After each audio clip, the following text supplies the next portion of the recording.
Bien, muy buenas tardes. Mi nombre es José Luis Ríos, soy oriundo de México, del norte de México. Y antes de avanzar, quisiera saber si logran ustedes visualizar ya la presentación. Sí, doctor, logramos visualizar. Bien, gracias. Yo soy del norte de México, una zona bastante árida, una zona bastante carente de agua. Mi especialidad, soy ingeniero agrónomo, es en las zonas áridas, así que el agua es el punto central desde mi formación profesionista. Ya el posgrado lo hice en economía, igual que el doctorado en economía agrícola. Este trabajo se trata entonces sobre... Uy, no se deja este mouse. Ya. Este trabajo se trata entonces sobre la economía agrícola ambiental del agua usada en la producción del durazno, Prunus persica, que se produce en Chihuahua, México. Chihuahua es un estado norteño colindante con América, con Estados Unidos. Voy a tratar de ser breve para no cansarles. Entiendo que esta es la última exposición, pero trataré de ser bastante claro. Esta diapositiva nos está hablando de lo que vamos a encontrar a lo largo de esta presentación. El problema a tratar, desde mi punto de vista, es parte esencial para entender este trabajo. Vienen ya después algunos objetivos, hipótesis, alguna literatura que se hubo revisado, lo relativo a materiales y métodos, finalmente resultados y discusión. Hay un cuadro que es el cuadro alma del trabajo, conclusiones, algunas recomendaciones, y la bibliografía no es la que se utilizó en esta presentación, sino en el artículo que se ha mandado ya a alguna revista. Siempre a mis estudiantes de economía agrícola y economía ambiental, inicio cuando se trata ya de ver la clase de economía, muchachos, primero, partiendo de la definición de economía.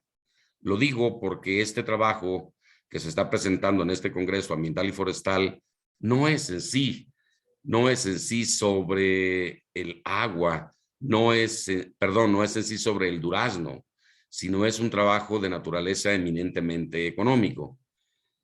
Y ello lo digo porque en la definición de economía, de manera general, se dice que la economía es una ciencia que va a asignar recursos que son escasos y que tienen diferentes usos posibles, siempre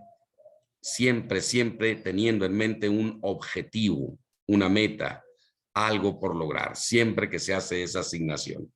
Bien, pues en este caso de lo que trata es primeramente de que veamos lo relativo a el agua.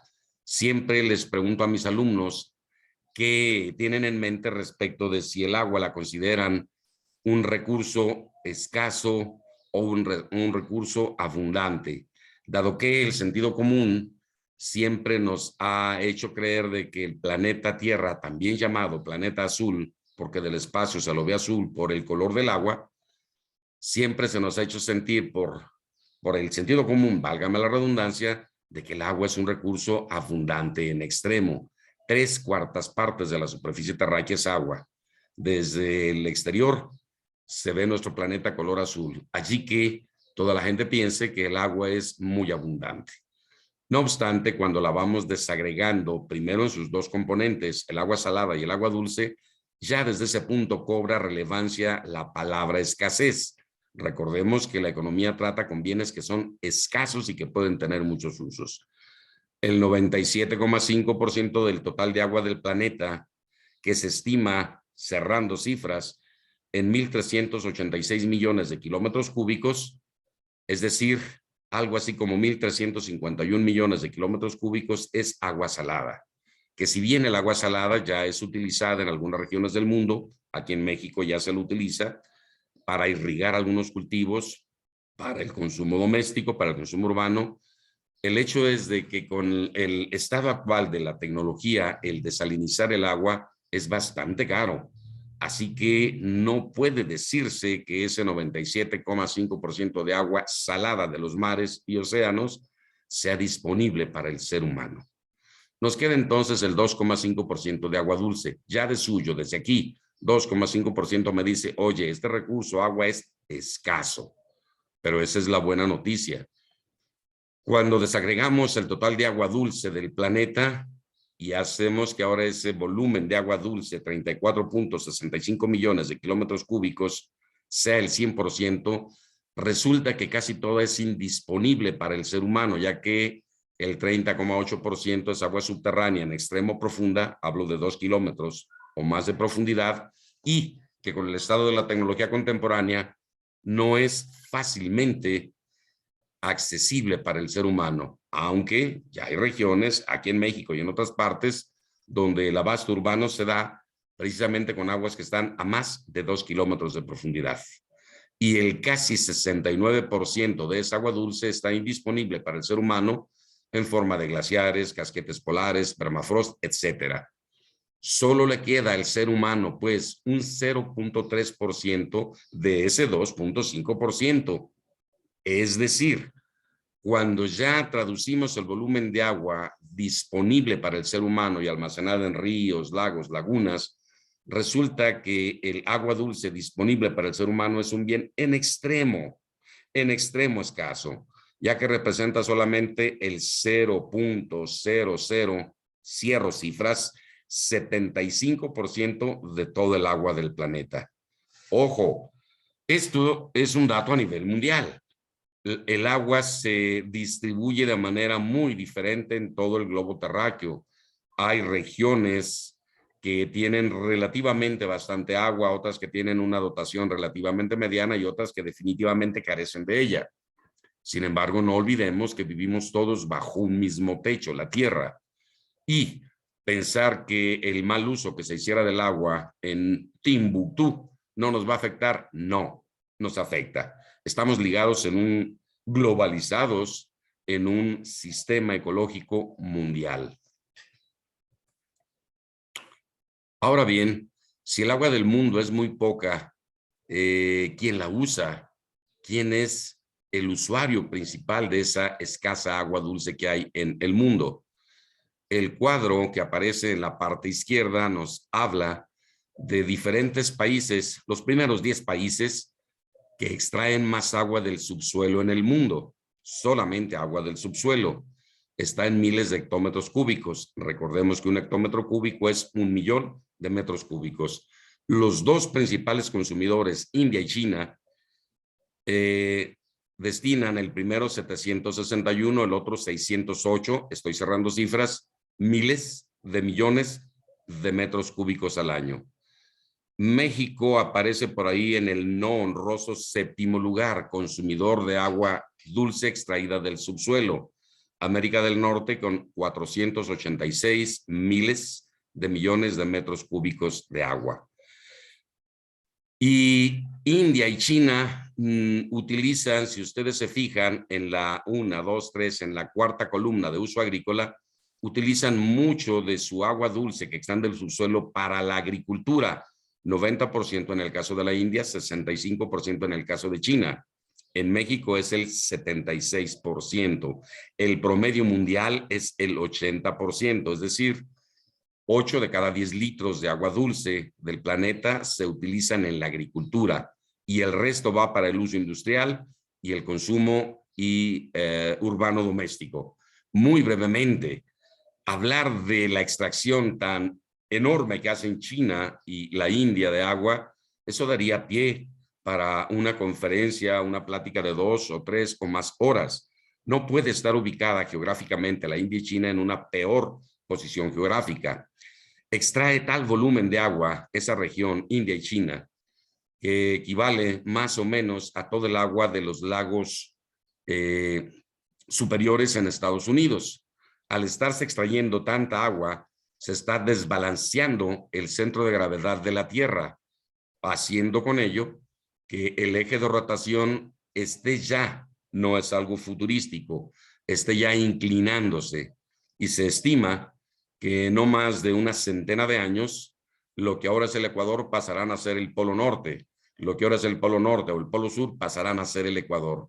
Y hablamos de una centena, 2 o 3 centenas de años. Las especies vegetales, las especies animales no van a poder acostumbrarse en tan corto tiempo a ese cambio tan fuerte que la extracción ilimitada de agua en India y China está ocasionando.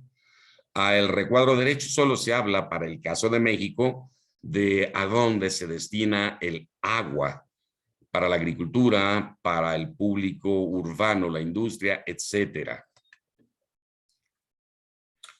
De aquí seré muy breve. De aquí, el color verde fuerte nos habla de la extracción de agua en la agricultura, el consumo urbano doméstico en la industria.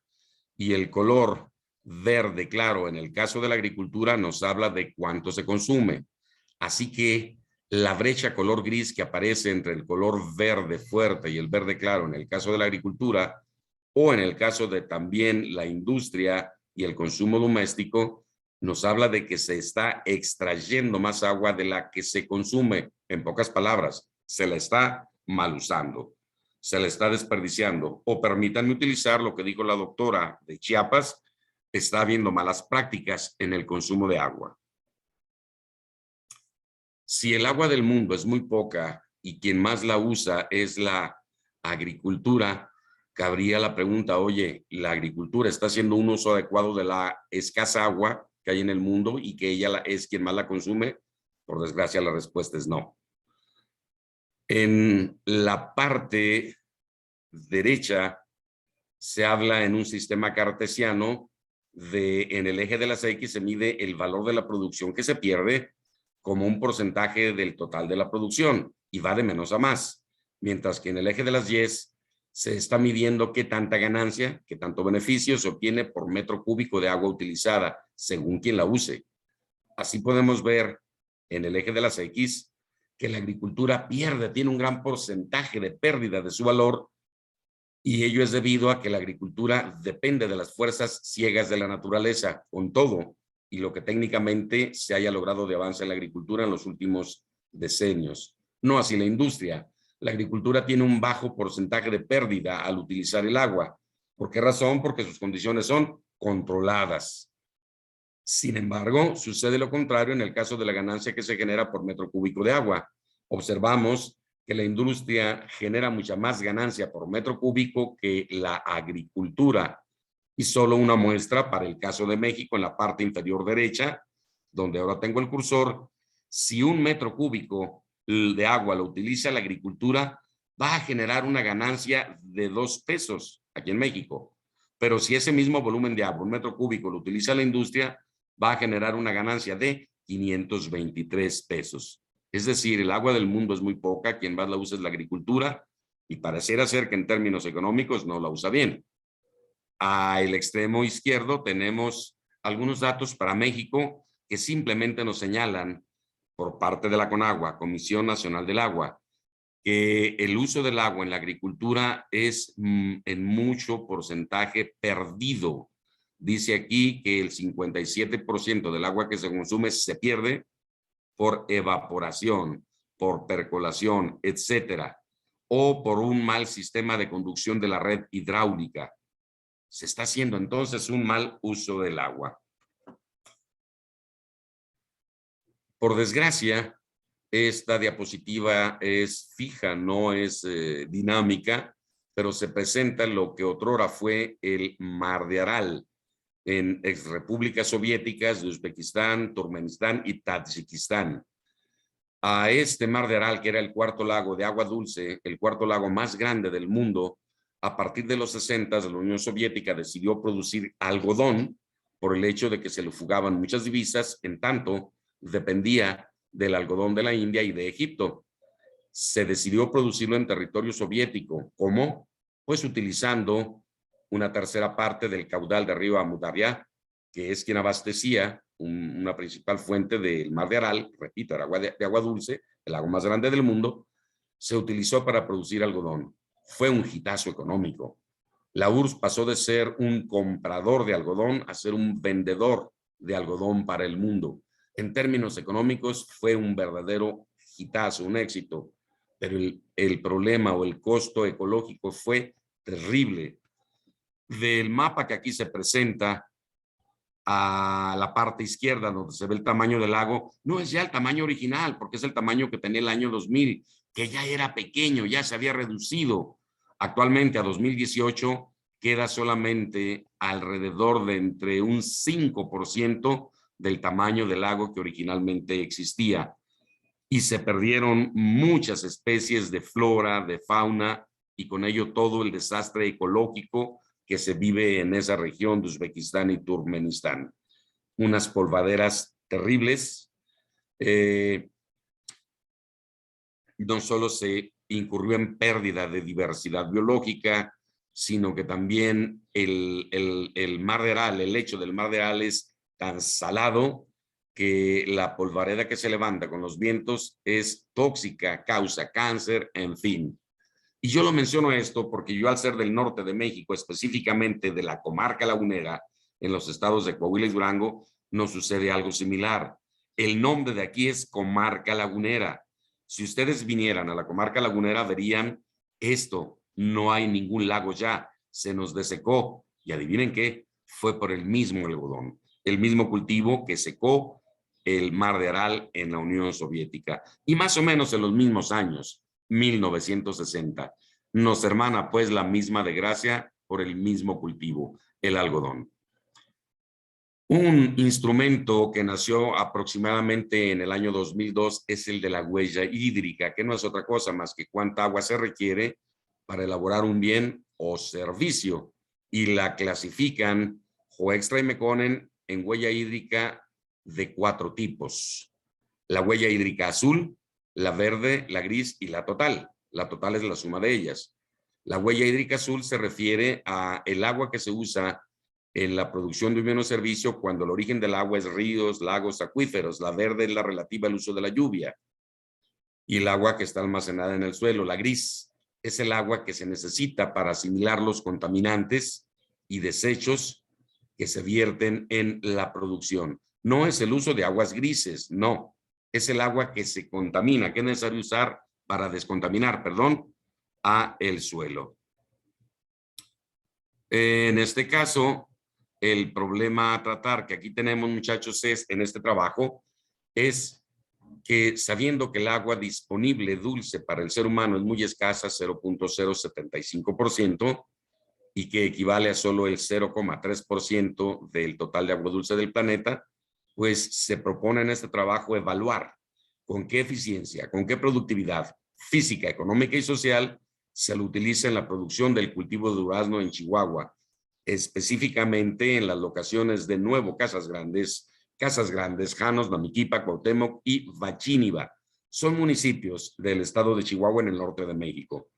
Y los objetivos particulares eran el determinar la rentabilidad del cultivo de durazno, la productividad del agua en términos físicos, económicos y sociales. Es decir, cuando se utiliza un mismo volumen de agua, ¿qué tantos kilos de durazno me produce? ¿Qué tanta ganancia me produce y qué tanto empleo se genera con el uso de ese volumen de agua? Y otro objetivo era el de la eficiencia en el uso del agua. Es decir, ¿cuánta agua voy a utilizar para producir 1 kilogramo de durazno? La huella hídrica. ¿Cuánta agua voy a utilizar para producir $1 de ganancia? ¿Y cuánta agua voy a utilizar para generar un empleo en el cultivo de durazno? Esos serán los objetivos. Las hipótesis, no las leeré para no alargar, simplemente nos están hablando de 3 hipótesis en este trabajo. La primera alude a la eficiencia y a la productividad física del agua, que se la va a medir en litros de agua por kilogramo cuando se hable de eficiencia y en kilogramos de durazno por metro cúbico cuando se hable de productividad. La segunda hipótesis es la relativa a la productividad y la eficiencia económica del agua. Medida esa eficiencia y esa productividad económica en la cantidad de agua que se necesita en metros cúbicos para producir $1 de ganancia. Y cuando se trata de productividad, ¿en cuántos dólares de ganancia me genera el uso de 1 millón de metros cúbicos de agua, 1 hectómetro cúbico? Finalmente, la tercera hipótesis alude a la eficiencia y productividad social del agua, medido en metros cúbicos por empleo cuando se trata de productividad, perdón, de eficiencia, y en empleos por hectómetro cúbico cuando se trata de productividad. Las 3 hipótesis parten de la idea de que el durazno que se produce en nuevo Casas Grandes, en Casas Grandes, perdón, en Casas Grandes, el durazno que se produce ahí es superior a lo que sucede en promedio para el estado de Chihuahua en términos físicos, económicos y sociales en cuanto al uso del agua.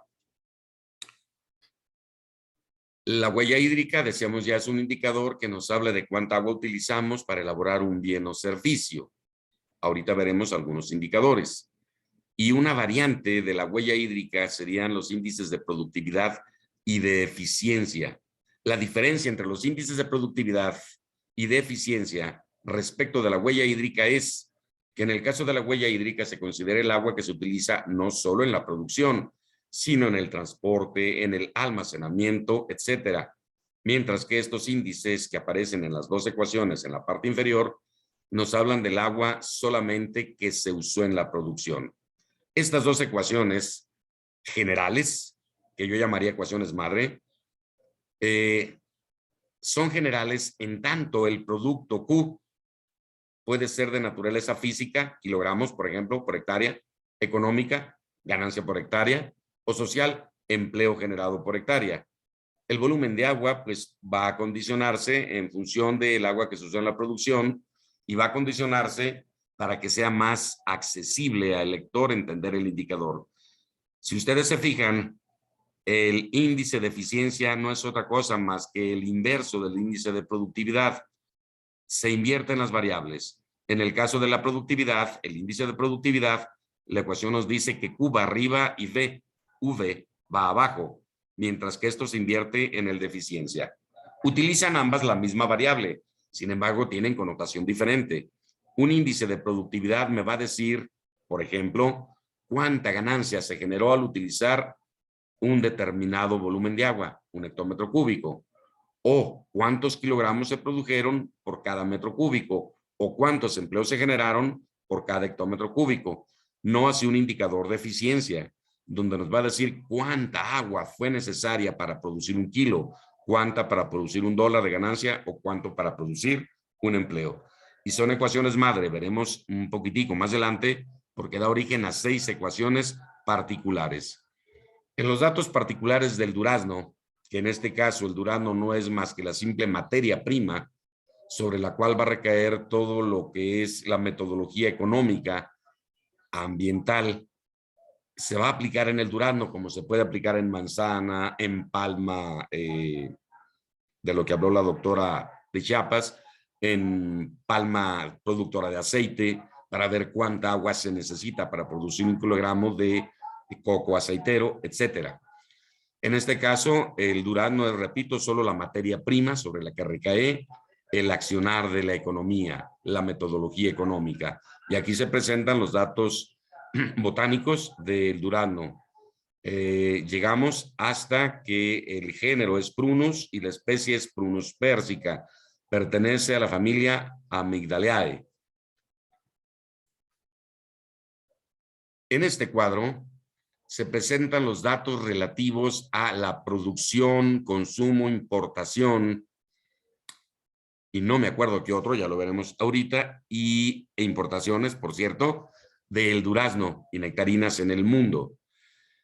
La primera parte, la parte superior del cuadro, nos habla de la producción de durazno en el mundo, que a nivel total, aparecen cifras color rojo, a nivel total va desde 20.825 miles de toneladas métricas en 2015 hasta el año 2021 con 21.000 toneladas métricas. ¿Quién es el principal productor de durazno en el mundo? Sin lugar a dudas, la India. La India produce más, mucho más de la mitad del durazno que se produce a nivel mundial. Por ejemplo, en 2020, de las 21.000 toneladas que se produjeron en el mundo, la China produjo 14.500 miles de toneladas métricas. México ocupa el 7º lugar. No es un país productor, tan productor de durazno. La razón de ser puede ser múltiple. Una de ellas es que el durazno, junto con el dátil, la nuez, el peral, el higo, el olivo, tienen el mismo origen filogenético en la 4ª región de Babilov, en lo que ahora sería Irán e Irak. Y si bien se han adaptado en otras partes del mundo, en su lugar de origen, es donde más se lo produce. Está en las regiones colindantes con China, el origen de este cultivo, como los otros que señalé. Bien, China es el principal productor y aquí están las cifras relativas al consumo a nivel mundial de cada país.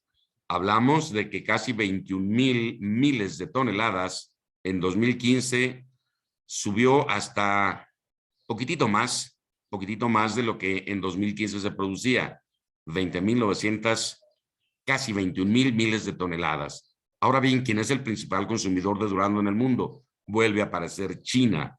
China es el principal consumidor de durazno en el mundo, seguido muy de lejos por la Unión Europea y ya mucho más de lejos por los demás países. México es el sexto o séptimo consumidor a nivel mundial de durazno. En cuanto a importaciones se refiere, ya varían las cifras. Del volumen total de importaciones es Rusia el principal importador de durazno. Vean ustedes las cifras y verán que Rusia es prácticamente quien importa la tercera parte del volumen mundial de importaciones de durazno. Seguido de Vietnam, Bielorrusia, Kazajstán, etcétera. Aquí no aparece ya México. En el caso de las exportaciones, que es la última parte, vemos que es la Unión Europea el principal exportador de durazno en el mundo. Más o menos la Unión Europea exporta la tercera parte de lo que a nivel mundial se exporta de durazno. Aquí en esta parte se presentan ya los datos del cultivo de durazno a nivel nacional en México. Y quisiera observáramos primeramente que a nivel nacional México cuenta con 6,851 hectáreas de durazno que producen 82,000 toneladas anualmente de durazno con un valor de la producción de más o menos 961,000 miles de pesos. ¿Quién es el principal productor de durazno en México? Es sin lugar a dudas Chihuahua, estado del norte de México. Cuenta con la tercera parte de la superficie nacional de durazno. Produce alrededor del 40% de lo nacional, para ser exacto, 41.5%. En cuanto a la producción monetaria, Chihuahua genera 50 céntimos de cada peso que a nivel nacional genera el durazno. Hay otros estados productores de durazno, pero lo siguen ya muy de lejos. Chihuahua, pues, si se habla de durazno, Chihuahua es obligado a hablar de él. Decía yo que aquí hay algunos indicadores de huella hídrica. En el caso, por ejemplo, de la leche, Meconen Hijo Extra, padres de este concepto, hablan de que producir una tonelada de leche demanda 1.02 metros cúbicos de agua en promedio mundial. Sin embargo, si ustedes analizan las cifras para Holanda, van a ser alrededor de 520, la mitad, pues, 0.52 metros cúbicos por tonelada. Si se van a China, hablamos de casi 4 metros cúbicos por tonelada. Cuando se traduce 1.02 metros cúbicos por tonelada a litros de agua por litro de leche, resulta que el promedio mundial es de 1,057 litros de agua por litro de leche. Repito, promedio mundial. Algunos trabajos que yo he elaborado sobre la huella hídrica de la leche aquí en México para el estado de Delicias es de 3,200 litros de agua por litro de leche. En la comarca lagunera anda poquitito abajo de los 3,000 litros de agua. Es mucho, está muy arriba del promedio mundial. Y aquí aparecen algunos datos, por ejemplo, para productos agrícolas que van desde la manzana hasta la soya, medido en litros por kilogramo de producto. 1 kilogramo de manzana, 700 litros. 1 kilogramo de soya, 1,800 litros, es lo que cuesta en agua. Así hasta llegar a la carne de res. 1 kilogramo de carne de res por medio mundial demanda casi 16,000 litros de agua. Esto es un dato que quise poner por ser un poco raro. El dátil es una planta también originaria de la cuarta región, según dice Vavilov, y crece literalmente en desiertos. Cuando se trabajó este tema con algunos de mis tesistas, Amor y Rivas, partíamos de la idea de que era un cultivo que prácticamente no demandaba agua. Y oh sorpresa, resulta que se demandan casi 10,000 litros de agua por kilogramo de dátil. La respuesta está en el tipo de raíz que tiene la palma. Ella no sufre. Ella se va directo al manto freático. Ella puede estar completamente en un desierto. Ella no sufre por agua. Se va directo, repito, al manto freático. Tenemos aquí algunos datos relativos a ya índices de productividad y de eficiencia física, económica y social del agua en algunos cultivos frutales de México, en este cuadro 3, que después vamos a volver a utilizar en el cuadro 7. ¿Por qué lo vamos a volver a utilizar? Porque vamos a contrastar en la fase de discusión, después de ver resultados, lo relativo al durazno, ver cómo se comporta el durazno en esas cifras de productividad y eficiencia física, económica y social respecto de manzana, nogal, granada, durazno de otros lugares de México, respecto de la leche bovina, etcétera. Lo vamos a utilizar, repito, en el cuadro 7. No voy a leer todas las cifras, no quiero aburrirles, solo basta mencionar algunas de ellas. Voy a hablar de lo que aquí con mayúsculas dice EFA, eficiencia física del agua, que se la mide en metros cúbicos de agua que se usan para producir 1 kilo de producto. En el caso de manzana, repito, las cifras que aquí aparecen en esta primera columna son volúmenes de agua, metros cúbicos, necesarios para producir 1 kilo de producto. Por ejemplo, en la manzana se requieren, voy a convertir a litros, 438 litros. Estamos abajo del promedio mundial en Chihuahua, según Gamboa, por el hecho de que Chihuahua es un estado sumamente tecnificado en cuestiones de riego en la producción de manzana. Recuérdenlo, a nivel promedio mundial decíamos, véanlo, eran 700 litros de agua para producir 1 kilo de manzana. Ese es el promedio mundial. En el caso de México, de Chihuahua específicamente, estamos abajo del promedio mundial, 438 litros. Pero vean las cifras de nogal, casi 7,000 litros de agua para producir 1 kilo de nuez. Hablo del nogal pecanero, Caria illinoensis. Y algunas cifras que realmente asustan. Por ejemplo, aquí son cifras para la leche bovina. Perdón, producir 1 litro de leche bovina en el sistema familiar, el sistema de producción de leche, ahorita explico brevemente qué es el sistema familiar productor de leche, se demandan casi 8,500 litros de agua para producir 1 litro de leche, repito, en el sistema familiar en Parral, Chihuahua. Muy brevemente, en México, el SIAP, iniciales de Sistema de Información Agropecuario y Pesquero, organismo federal encargado de registrar las cifras macroeconómicas de superficie, producción, valor de la producción, rendimiento, etcétera, de la agricultura y de la ganadería, número de animales, en el caso de la ganadería, nos dice el SIAP que en México se produce leche por 4 sistemas, el familiar en un extremo y en el otro el especializado. El familiar es el de productores de leche pobres que tienen 3, 4 vacas, las vacas no tienen carga genética, no utilizan veterinarios, no tienen acceso a créditos, la alimentación de las vacas es soltarlas a la carretera, que coman el pasto que puedan, y vaca mía, que Dios te ayude porque no tengo para darte más. Mientras que en el sistema especializado, la alimentación es de naturaleza científica, tienen médicos veterinarios de cabecera 24 días, los 7 días de la semana. Se les pone música incluso, música clásica para que las vacas se relajen y produzcan más leche. Las vacas tienen sistemas de refrigeración. Aquí en la laguna es muy caliente, hablamos de hasta casi 50 grados en el verano. Se les pone refrigeración para que las vacas estén fresquitas. Intermedio de esos 2 sistemas, ese sistema especializado son miles de vacas por productor. Y en el caso de los 2 sistemas intermedios, el de doble propósito es, como su nombre lo dice, en que el productor tiene al bovino, pues para producir leche sí le da, pero si no le da, lo manda al rastro para que le produzca carne. Y el sistema semi especializado, pues es un sistema tecnificado, pero no tanto como el especializado. En otras palabras, no me malinterpreten, el sistema familiar es el sistema de productor de leche por productores muy pobres. Y allí veámoslo, hablamos de casi 8,500 litros de agua para producir 1 litro de leche.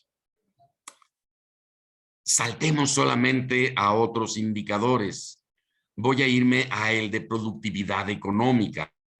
Vamos a medir la productividad económica PEA, productividad económica del agua. Le vamos a medir en dólares de ganancia por cada hectómetro cúbico de agua usado en la producción. Recordemos, un hectómetro cúbico es 1.000.000 de metros cúbicos. Las cifras están en dólares. Dólares ya deflactados al año 2000, Dios mío, no recuerdo si es 2018 o 2020.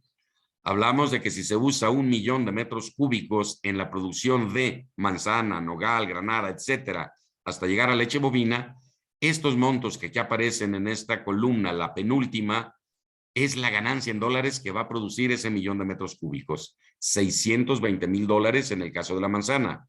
Pero si el mismo volumen de agua, 1 hectómetro cúbico, se lo usa en nogal, producirá solo $130,000 de ganancia. Si se lo usa en granada, $392,000. Estoy cerrando cifras. Si se lo invierte en la producción de cacahuate, $187,000. Pero vean qué tristeza. En el caso de la leche bovina, de ese sistema familiar, el utilizar 1.000.000 de metros cúbicos va a producir de agua, 1.000.000 de metros cúbicos de agua, $5,000 de ganancia. Es decir, en términos económicos, el uso del agua en la producción de leche allí en Parral, en el sistema familiar, no es muy bueno. Debiera utilizarse el agua en otras alternativas económicas más rentables.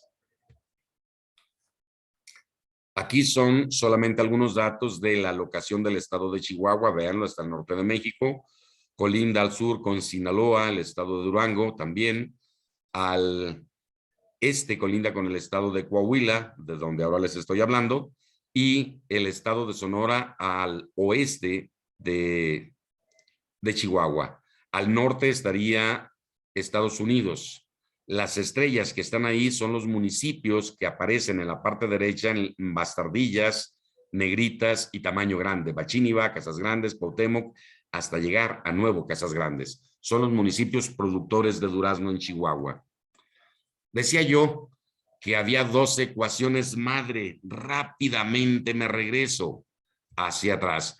Estas 2 ecuaciones madre que aquí señalé, muchachos, dan origen, son las mamás de estas ecuaciones. Son 6. Ya cuando el producto lo hacemos que asuma una forma física o económica o social, vamos a tener en el caso de las ecuaciones 1 y 2, indicadores de eficiencia y productividad física del agua.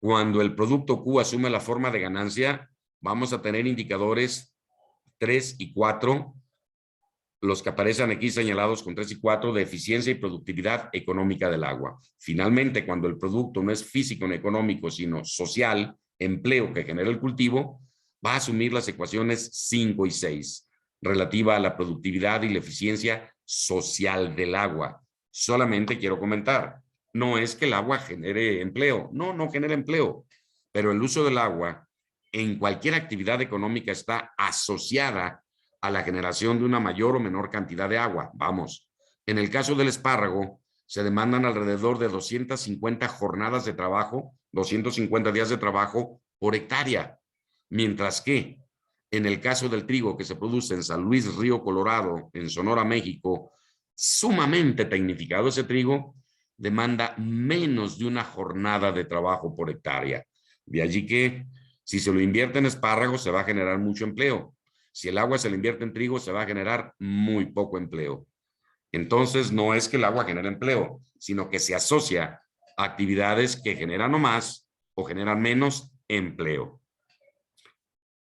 Y, perdón, cada una de las variables de las que dependen los índices de eficiencia y productividad, como el rendimiento físico, RF, S, que es el índice de eficiencia de conducción de la red hidráulica, LR es la lámina de riego, todo ello tiene determinadas fuentes. Sin embargo, permítanme perderme, 741, rápidamente. La lámina de riego no es otra cosa más que la altura de la columna de agua que todo cultivo demanda a nivel comercial.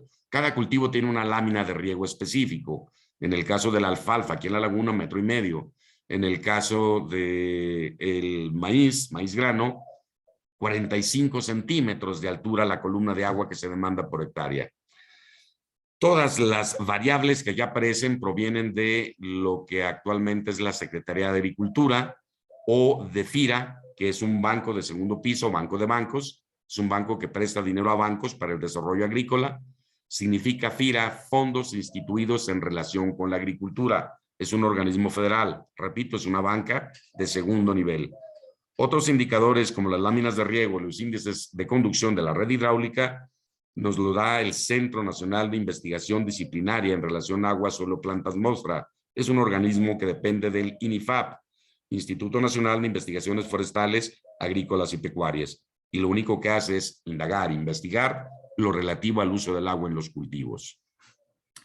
Estos son algunos significados de las iniciales que aparecen en los modelos. J es el número de jornales, C es el costo, P es la paridad cambiaria de cuántos pesos mexicanos tengo que pagar por dólar, la lámina de riego, etcétera. Perdón, algo muy importante, lo último que aparece aquí en la parte baja, 288, es arbitrario, pero para poder convertir la cantidad de jornales que se invierten por hectárea, se tuvo que hacer un juego de decir, oye, de los 7 días de la semana, ¿cuál es lo que la Ley Federal del Trabajo Mexicana estipula como legal? 6 días de 7 en una semana. Y la Ley Federal del Trabajo también dice que de las 52 semanas del año, el trabajador debe trabajar 48 semanas y debe descansar 4 al año en 2 periodos diferentes. Así que si multiplicamos 6 jornadas por semana por 48 semanas, me va a dar 288 jornadas, es igual a un trabajo. Este cuadro es lo relativo a los costos de producción del durazno. ¿Qué tanto cuesta hacer producir una hectárea de durazno? La respuesta es casi $5,500 a la paridad cambiaria considerada de 20,72 pesos por dólar, que en pesos mexicanos serían un poco más de 113,000 pesos. Pero algo muy importante de aquí es la cantidad, otro tipo de costo, no solo el monetario, la cantidad de jornales que se invierten por hectárea. Que si lo traducimos a horas, esos jornales, hablamos de que el durazno es necesario se inviertan 909 horas de trabajo por hectárea. Y lo más importante, el tercer costo, la tercera inversión que tiene que hacer el productor es cuánta agua debe de invertir por hectárea. 7,200 metros cúbicos, no más, no menos. Si al durazno se le allega, como a cualquier cultivo, menos cantidad de agua de la que demanda, pues el cultivo se va a estresar o bien por sequía o bien con alguna plaga o enfermedad por exceso de humedad. 7,200 metros cúbicos. Algo muy importante aquí, muchachos, es lo relativo al costo del agua. Se habla de que al productor de durazno le costó $0.072 por metro cúbico. Traduzco, 1,000 litros de agua al productor de durazno le cuestan 7.2 centavos de dólar. $1.49 si hablamos de pesos mexicanos. Cuando una pequeña botellita de agua como esta que tengo aquí de 1 litro, solo 1 litro, me cuesta alrededor de 10 pesos mexicanos. Así que si el agua decidiera embotellarla, 1 metro cúbico me daría para 1,000 botellas de agua, para 10,000 pesos. El productor, se le está cobrando un precio del agua realmente irrisorio. Por favor, no me malinterpreten, no estoy contra los productores, pero la experiencia previa me dice que cuando algo no cuesta, el productor no lo va a apreciar. En este cuadro se hablan de los datos ya del durazno en los municipios de Casas Grandes, Bachini, Bajano, Nuevo Casas Grandes, Cuauhtémoc y Janos, creo que no lo hube mencionado. 2,137 hectáreas en conjunto.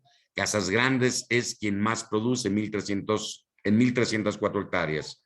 Se produjeron 34,000 toneladas de durazno en 2020, de lo cual Casas Grandes aportó 21,000 toneladas. El valor de la producción en dólares fue de casi 24 millones de dólares, la producción de durazno, y Casas Grandes aportó 14 de esos 24 millones de dólares. Para hacer producir, para generar este valor de la producción de 24 millones de dólares, para producir estas 34,000 toneladas de durazno, fue necesario utilizar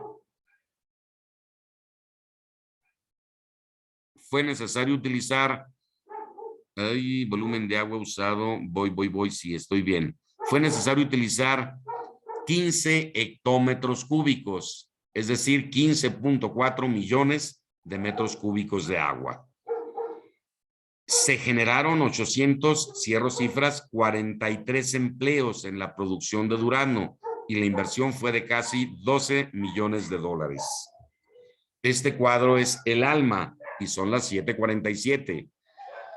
En este cuadro se presentan los indicadores de lo que serían la eficiencia y la productividad física, económica y social del agua. La primera parte del cuadro donde aparecen EFA, EFA y PFA, es decir, eficiencia y productividad física del agua, medidos. La EFA en litros de agua por kilogramo, la PFA en kilogramos de durazno por metro cúbico. Estos fueron los indicadores encontrados con la producción a escala comercial según los modelos matemáticos. Es decir, producir 1 kilogramo de durazno en promedio en todo el estado de Chihuahua implicó gastar 450 litros de agua. Algunos de esos municipios estuvieron abajo y otros arriba de ese promedio estatal. El utilizar 1 metro cúbico de agua en la producción de durazno a nivel promedio ponderado estatal implicó que ese metro cúbico generó 2.22 kilogramos de durazno. Algunos de esos municipios, Casas Grandes, que es el que aludía a las hipótesis, estuvo igual que el promedio estatal, dado que es el principal productor.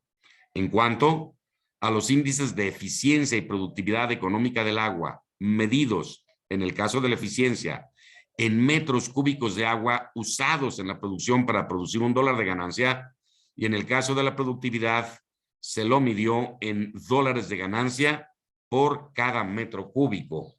Y observamos, empiezo con el de productividad, que a nivel promedio ponderado el Estado, al usar 1 millón de metros cúbicos, generó, cierro cifras, $771,000 de ganancia.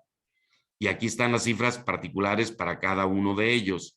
El preocupante es Namiquipa, con cifras negativas. Es decir, al utilizar Namiquipa, cada millón de metros cúbicos de agua incurrió en una pérdida de $243,000. Namiquipa no tiene nada que hacer en la producción de durazno en términos económicos.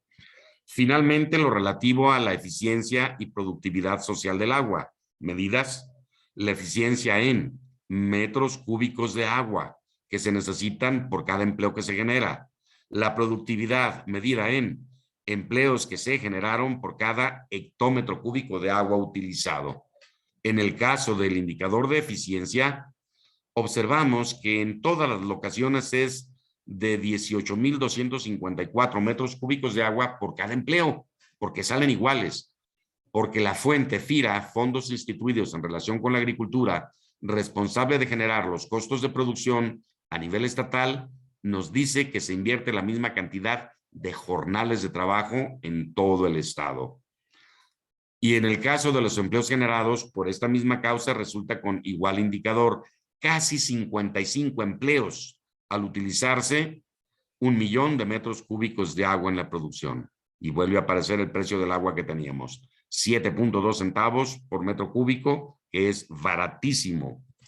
En este cuadro ahora se contrasta, y seré muy breve en tanto estoy ya encima del tiempo. Lo que está arriba en verde son los datos que acabamos de obtener, lo que acabamos de mencionar para el durazno, y todo cuanto está abajo son las cifras del cuadro 3 que habíamos mencionado. Aquí aparecen en términos absolutos. Cuando lo queremos ver en términos relativos, viendo a nuestro cultivo de durazno como igual a 1, el indicador del durazno igual a 1, de tal manera que, por ejemplo, en el caso de esta columna de eficiencia física del agua, todo indicador en tanto está medido en metros cúbicos por kilogramo, todo indicador que sea menor a 1 indica que es más eficiente ese cultivo que el durazno. La manzana, por ejemplo. La manzana utiliza solo el 97% del agua que utiliza el durazno para producir 1 kilo. Pero por Dios, el nogal pecanero, el nogal pecanero utiliza casi 15,000 veces más agua para producir 1 kilogramo de nuez que el durazno. Me voy hasta la leche bovina. En el caso de la leche bovina, no tenemos el indicador, no se puso para eficiencia física del agua, pero podemos contrastar, en tanto ya estoy excediéndome en tiempo, y hablaré solamente de estas dos columnas de productividad. Los dólares de ganancia del durazno, que ahora valen 1, de tal manera que todo indicador de cualquier cultivo que sea mayor a 1, quiere decir que es mejor que el durazno. ¿Por qué razón? Porque produce más ganancia que el durazno por cada metro cúbico. Y por lo tanto, todo indicador que sea menor de 1 indica que es un índice de menor productividad económica del agua. Y así vemos que el durazno tiene una productividad económica del agua bastante buena en relación a manzana, a nogal, a granada, prácticamente a todos. Es decir, el durazno tal vez no sea muy bueno usando el agua en términos físicos, pero sí lo es en términos económicos. Finalmente, el último indicador, para dejarles en paz, es el de la productividad social del agua, que medimos los 54, acá está, los 54.8 empleos por hectómetro cúbico del durazno, lo convertimos a 1, de tal manera que todo indicador abajo de esta columna, la última, todo indicador que sea mayor de 1, ¿qué me va a indicar? Me va a indicar que ese cultivo o esa actividad económica hace un uso social del agua mejor que el durazno. Si el indicador es menor de 1, indica que el durazno es mucho mejor que él. Así, por ejemplo, la manzana con un indicador de 0,42 me estaría diciendo que la manzana genera solamente el 42% del empleo que genera el durazno cuando ambos cultivos utilizan el mismo volumen de agua. Pero en el caso de la leche bovina de Parral, que recordamos era una asesina del agua, se necesitaba mucha agua para producir 1 litro y generaba muy poca ganancia por hectómetro, $5,000, en términos sociales es excelente. ¿Por qué? Porque genera empleo, porque depende mucho de la mano de obra campesina. Recuerden que yo partí diciendo que la economía asignaba recursos que son escasos, el agua lo es, siempre en función de un objetivo. Así que la leche bovina es mala en términos físicos al utilizar el agua. Si el objetivo fuera ahorrar agua, no sería bueno producir leche. Si el objetivo fuera producir ganancias, no sería bueno producir leche. Pero si el objetivo es generar empleo en un país como México, que se está muriendo en violencia por narcotráfico, porque la gente al no tener trabajo va y se vende como sicario, sí, el uso del agua en la producción de leche bovina sí sería una buena alternativa. Para eso sirven estos indicadores, para generar facilidad en aquellos que toman decisiones, que asignan el recurso agua para saber a dónde conviene asignarla en función de lo que se quiera, producir ganancia, producir empleo o simplemente disminuir el volumen de agua, que desde mi punto de vista ese es el objetivo principal de estos indicadores. Deben de usarse para reducir la cantidad de agua, no para maximizar ganancias. Finalmente, en conclusiones, se rechazaron las 3 hipótesis, pues resulta que Nuevo Casas Grandes, contrario a lo que se presuponía que era el mejor al utilizar el agua en términos físicos, económicos y sociales, no lo fue. Hubo otros municipios que fueron mejores que él al utilizar el agua, en términos físicos, en términos económicos y en términos sociales. Por eso se rechazaron las 3 hipótesis de trabajo inicial. Recomendaciones, simplemente que el agua es tan escasa que es necesario que de cada cultivo, de cada región agrícola, se hagan estudios respecto a sus índices de productividad y eficiencia del agua. Estoy pensando en la palma productora de coco, porque también he escuchado que es un asesino del agua. Y es necesario saber si efectivamente, con cifras duras, con simples indicadores, cuánta agua se necesita para producir 1 kilogramo de coco, coco aceitero. ¿Qué tanta ganancia me genera el cultivo de coco por cada metro cúbico de agua? ¿Y qué tanto empleo genera por cada volumen de agua que se utilice? Cada cultivo En cada región es necesario se genera este tipo de indicadores para así poder discernir hacia dónde conviene asignar el agua en función del objetivo que se tenga. Lo que sigue es simplemente la información bibliográfica que se hubo consultado para elaborar el artículo que se mandó a la revista en ciernes. Y finalmente, les agradezco muchísimo. Allá abajo está mi nombre y mi correo, todo con minúsculas, Zhukov, como el general ruso, Zhukov, 1234@hotmail.com. Les agradezco infinitamente. Es todo de mi parte.